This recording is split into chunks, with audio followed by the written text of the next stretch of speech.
নমস্কার বেআইন সাহেবা, ডেকেছিলেন? হ্যাঁ, ডেকেছি, কারণ একটা বড় সিদ্ধান্ত নিতে হবে আজ। আমি আর আপনার মেয়েকে রাখতে পারবো না। 5 বছর হয়ে গেল, এখনো সে কোনো সন্তান দিতে পারছে না। এভাবে আমার বংশ থেমে যাবে, এটা আমি হতে দেব না। আপনি যা বলছেন সেটা সহজ নয়। সংসার তো শুধু সন্তানের ওপর দাঁড়িয়ে থাকে না।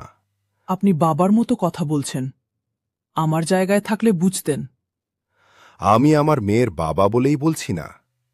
যদি আমার ছেলে হতো, আমিও চিন্তা করতাম। তাহলে বুঝতেই পারছেন আমি ভুল কিছু বলছি না। কিন্তু তাই বলে এমন সিদ্ধান্ত? না, চিন্তা করা ভুল নয়, কিন্তু আপনি যেটা করতে চাইছেন, আমি কিভাবে মেনে নিই? আমি কি করে চাইব আমার মেয়ের স্বামীর আবার বিয়ে হোক? ঠিক আছে, তাহলে আমি একটা কথা বলি। আপনার তো আরেকটা মেয়ে আছে, তাকে আমার ছেলের সঙ্গে বিয়ে দিন। এটাই এখন সবচেয়ে ভালো উপায়। মা, আপনি কি বলছেন? আপনি কি বলতে চাইছেন?